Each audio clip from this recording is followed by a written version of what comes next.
Thais Elway, remarkably relaxed as he enjoys the peace and beauty of Lake Sentani, near the Papuan capital of Jayapura. But the tranquility here is in stark contrast to the turbulent, long-running struggle to break free from Indonesia and set up a new independent nation. Kalau saya menghitung keburukan Indonesia, mungkin Jepang lebih baik, Vietnam lebih baik, Jerman di bawah pimpinan Hitler juga lebih baik. Ini bisa terkait. Sepengalaman waktu Belanda jajah kami, tidak pernah satu orang Papua pun ditembak di muka umum. Ini bangsa jahat. Papuans' emotions are running high, and with such a mood for change, there are fears of a violent boil-over.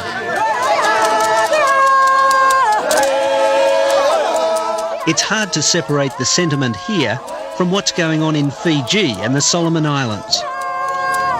Tidak ada korban. Kita langsung berbicara yang terbuka.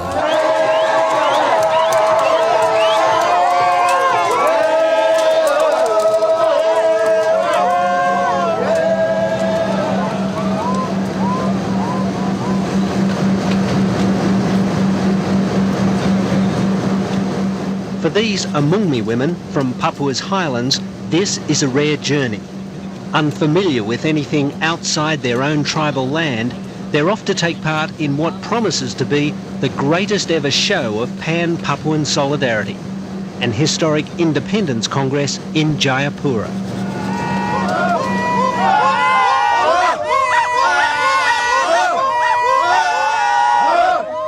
The Morning Star flag is the Papuan symbol of the struggle for freedom.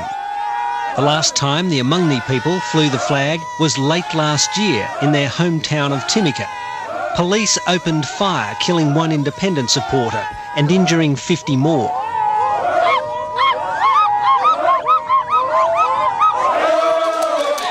Up in the hills of the capital, another highland tribe, the Lani from Mulia, have arrived after walking for 5 weeks. The mood for freedom and independence is infectious. A newfound sense of Papuan nationalism is sweeping the province.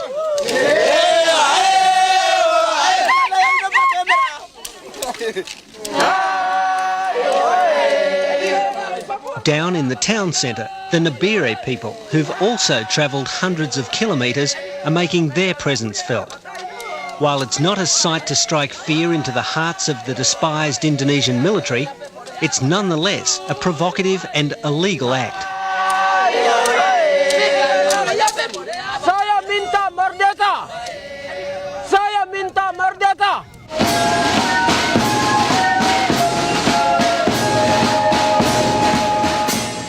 Leading the charge for independence is Chief Thais Elway, the man they call Big Leader. 31 years ago, he was one of the 1,000 or so delegates to take part in the so-called Act of Free Choice. Kami hanya disuruh bicara. Apa yang mereka mau itu yang kita serukan. Hati kami menolak hal itu. Karena kami didesak, ditindas. Tidak bicara itu nanti tidak pulang ke rumah. Tidak ada kebebasan waktu itu. Kita coba berangkat dari sini jam 12. Thais Elway is a tribal chief.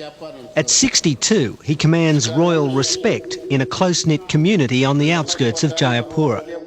For years, he was a fairly unremarkable member of parliament and signed up with the ruling Golkar party of former President Suharto. Dengan nada yang baik, penuh sopan. Then, 2 years ago, with Suharto's fall, Chief Thais began speaking out strongly in favour of independence and organising flag raisings, for which he was arrested. Mereka sudah membunuh, membantai orang-orang Papua tanpa kesalahan. Mereka itu haknya dia sebagai orang Papua, dia dibunuh dan dibatas hampir 800.000 orang. Mereka lihat cahaya itu, mereka jalan tak, mereka tidak tahu mau kemana. Putting his faith in Jesus, Chief Thais now claims to be the chosen one, ready to set his people free. Yohanes katakan, aku bukan. Mungkin itu yang mereka gambarkan. Saya belum pernah pikir bahwa nanti satu saat saya akan pimpin perjuangan. Belum pernah ada pemikiran itu. Rupanya Tuhan menghendaki itu. Ya, sebagai alat kecil di tangan Tuhan, siap. Apapun yang Tuhan perintahkan akan siap. Karena saya menghendaki sebagai pemimpin. Ya, itulah tuntutan rakyat. Itu asas saya terus tolak. Dan saya sudah berjanji kepada rakyat. Sampai nyawa saya pun sudah saya persembahkan untuk perjuangan ini.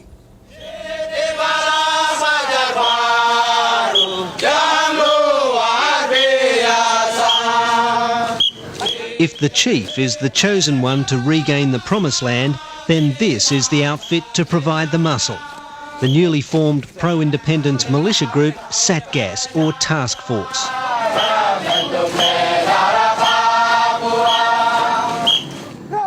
Armed only with sticks, they're not exactly a formidable fighting force. Indeed, among this ragtag army are thugs and criminals.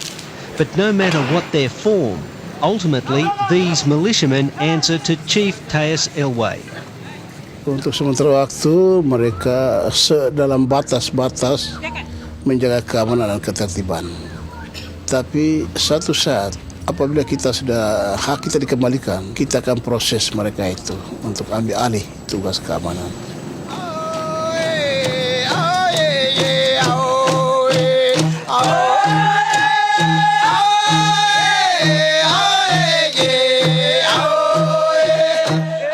It's part of Melanesian culture to mark an important day in this way. The supporters of the self-proclaimed Papuan leader provide a fitting send-off. Resplendent and ready, he's dressed for the big occasion, the opening of the historic Congress on Independence.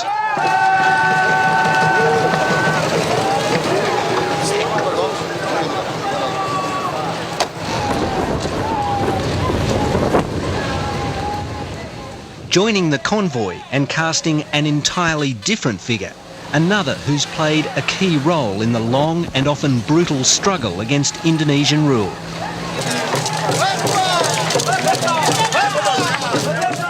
Matthias Wenda is an enemy of the state, a rebel leader with the Free Papua movement, the OPM. This is a rare public appearance. He risks immediate arrest and jail. Indonesia itu kami ini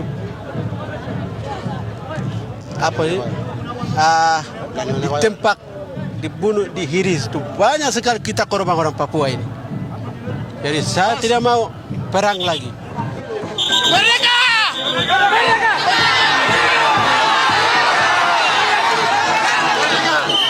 The chief, who's the star attraction, has pledged a peaceful campaign. The Indonesian government has even helped finance the Congress.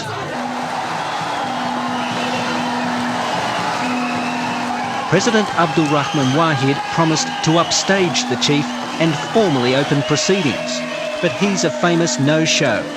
In line with strict government policy, he can't be seen to publicly support the breakaway movement. And there's one compelling reason: money.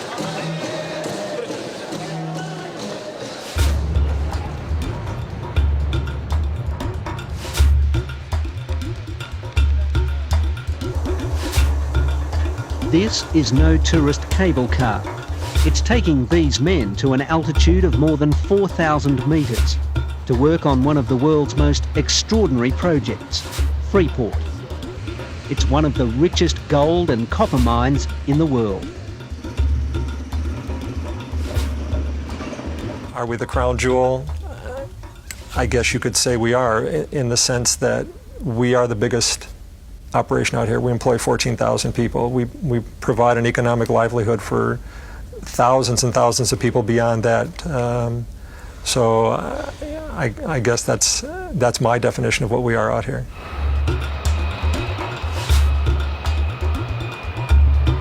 Grasberg, a complete mountain, has been gouged away to reveal a vast open-cut pit.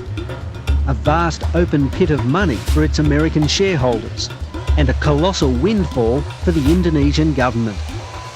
The company is Indonesia's biggest taxpayer, shoveling more than $1 billion into the government's coffers in the past few years. it would be a bitter blow to Indonesia if it were to lose Freeport, and a massive gain to Papuans who dream of a new nation. Sampai kontrak karya itu dengan Indonesia mereka teken itu belum dengan orang Papua. Jadi dalam kontrak ini saya pikir kontrak akan diperbarui kalau akhirnya Papua merdeka. Dan kita belum ya baru mau berjuang ya. Papua juga baru berjuang. Amungme leader Tom Bienal is another key leader in the struggle for Papuan independence.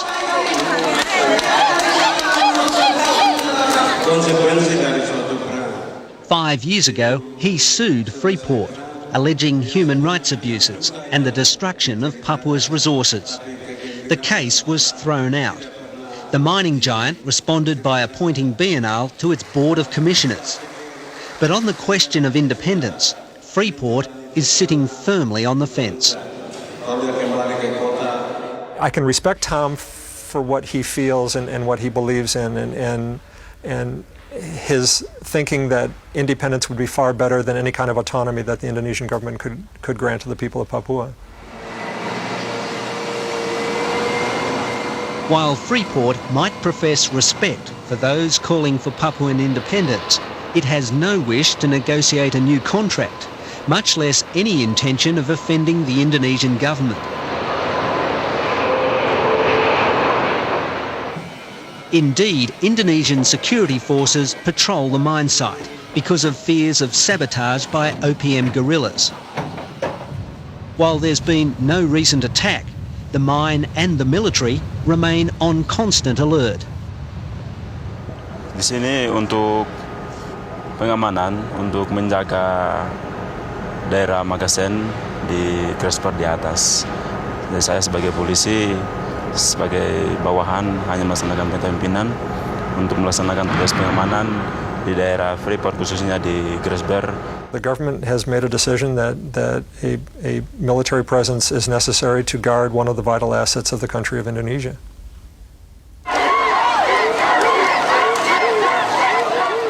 Since the 1960s, the OPM has fought against the Indonesian military.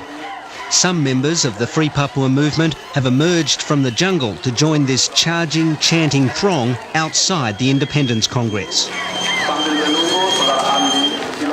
Operating from jungle bases along the border and inside neighbouring Papua New Guinea, the rebels have carried out a low-level insurgency against vast numbers of Indonesian troops stationed in Papua province.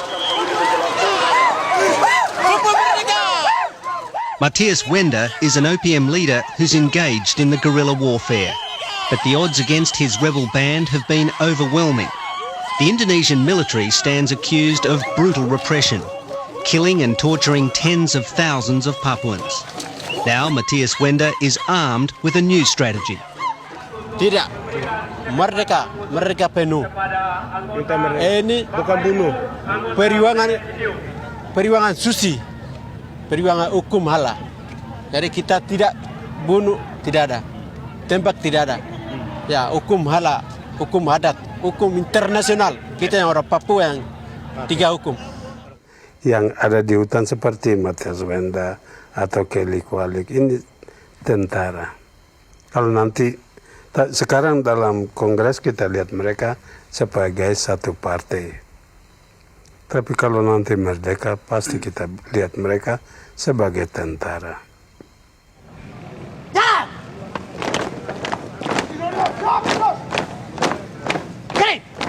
The 7,000 men of the Satgas militia would also be prime recruits for any future fighting force.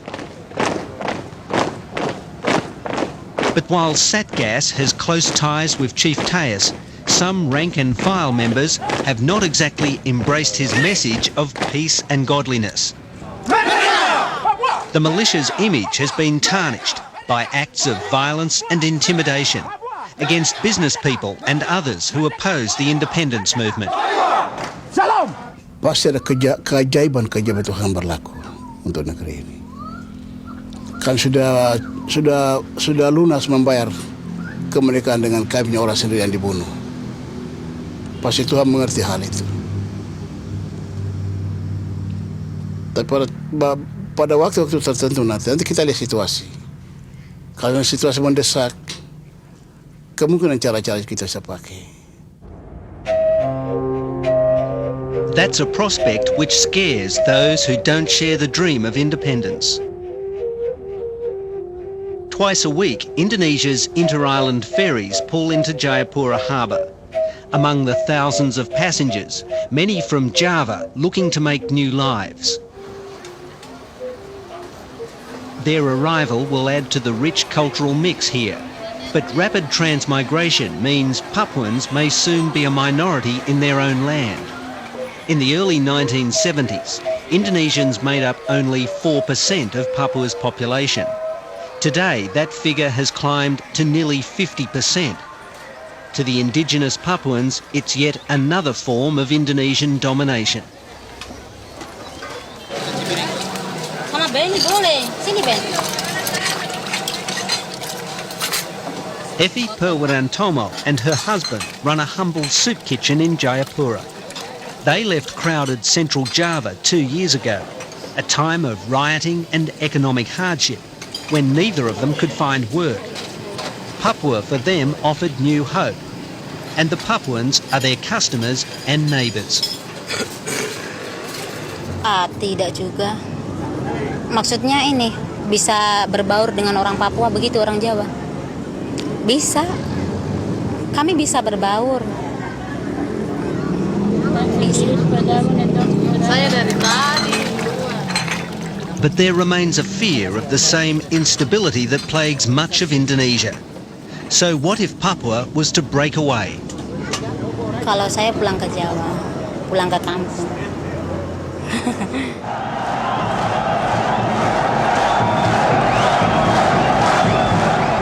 Papuans rejoicing. Congress delegates don't actually declare independence outright, but they do take a bold first step, declaring the province's incorporation into Indonesia in 1963 to be invalid.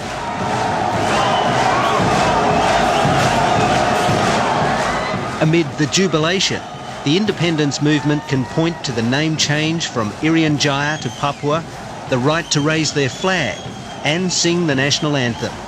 But these gains are largely symbolic. The United States, the European Union and Australia all back Indonesia and President Wahid.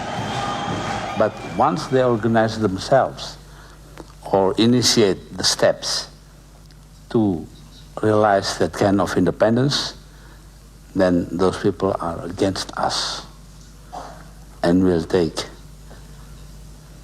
actions without any, let's say, compromise with anybody on that. Itu menurut Gus Dur, menurut orang Papua lain. Kami bangsa Indonesia, kami punya kulit, rambut, itu lain dari Indonesia. Kami masuk rumpun Melanesia, bukan Melayu. Itu yang Gus Dur harus tahu. Dia rupanya buta melihat hal itu.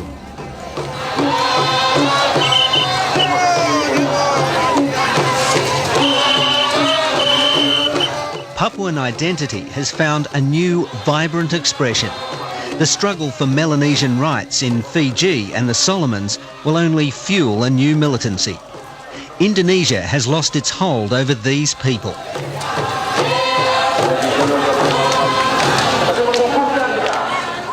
It's difficult to gauge the will of all who call Papua province home, but there's never been a referendum as there was in East Timor. Short of Indonesia changing its hardline stand, it's unlikely there ever will be.